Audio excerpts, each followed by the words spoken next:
So next theorem 5 మార్క్స్కి most important. Let V of F be a finite dimensional vector space. So V of F అనేది ఏమైంది, finite dimensional vector space అయింది. So finite dimensional vector space అయిందంటే meaning ఏంటి, finite basis అయి ఉంటుంది and L of S is equal to వీకి equal అయినట్టు.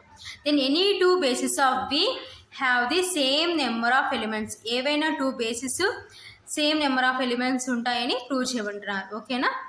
Proof given V of F be a finite dimensional vector space. So మనకి ఏమి ఇచ్చినారు, V ఆఫ్ F అనేది ఫైనైట్ డైమెన్షనల్ వెక్టర్ స్పేస్ అని ఇచ్చినారు. ఓకేనా. లెట్ సో అనుకుంటున్నాం, ఏమనుకుంటున్నాం, SM is equal to set of α1 α2 and so on αm and SN is equal to set of β1 β2 and so on βn are two basis of V. So అవి రెండు వీకి basis అవుతుందని తీసుకుంటున్నాం. ఓకేనా. ఒకటి SM ఒకటి SN, ఈ రెండు వీకి బేసిస్ అవుతున్నాయి అని తీసుకుంటాం. ఓకేనా. వి నో దట్, సో ఏం తెలుసు, SM and SN are linearly independent. So basis అయినాయి అంటే మనకి ఏంటి, బేసిస్ డెఫినేషన్ ప్రకారము సో లీనియర్లీ ఇండిపెండెంట్ అయి ఉండాలి. సో వాటి యొక్క లీనియర్ స్పాన్ వీకి ఈక్వల్ కావాలి కాబట్టి సో అదే ఇక్కడ రాస్తున్నాం అనమాట. We know that SM and SN are linearly independent. So ఇది బేసిస్లో first condition. So next second ఏం చెప్తుంది బేసిస్లో, L of SM is equal to V and L of SN is equal to V. అంటే linear span of SM is equal to V and linear span of SN వీకి equal అనమాట. ఓకేనా. So ఇప్పుడు order of SM is equal to Mకి equal అవుతుంది. దీని యొక్క order ఎంత అవుతుందంటే Mకి equal, and order of SN దేనికి ఈక్వల్ అవుతుందంటే Nకి ఈక్వల్ అవుతుంది అనమాట. ఓకేనా.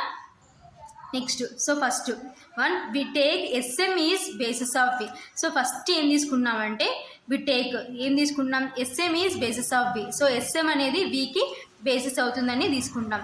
And SN is linearly independent. SN అనేది ఏం తీసుకున్నాం, లీనియర్లీ ఇండిపెండెంట్ అని తీసుకుంటాం. ఓకేనా. Then SN can be extended to a basis of set SM of V. ఓకేనా.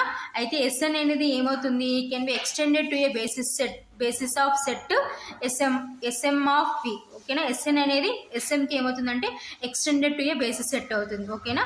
Then N less than or equal to M. ఓకేనా. ఇక్కడ SN ఉంది, ఇక్కడ SM ఉంది కాబట్టి N less than or equal to M. This is equation 1. ఓకేనా. So next second ఏమనుకుంటున్నాం, we take SN is a basis of V. So ఇప్పుడు SN అనేది Vకి బేసిస్ అవుతుందని తీసుకున్నాం. And SM is linearly independent. SM అనేది లీనియర్లీ ఇండిపెండెంట్ అని తీసుకుంటాం. ఓకేనా.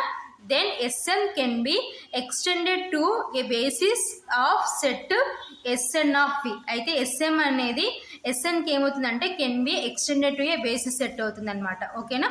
సో దీని నుంచి దీన్ని ఏం రాసుకోవచ్చు అంటే, ఇక్కడ M ఉంది, ఇక్కడ N ఉంది కాబట్టి then M less than or equal to N. This is equation 2.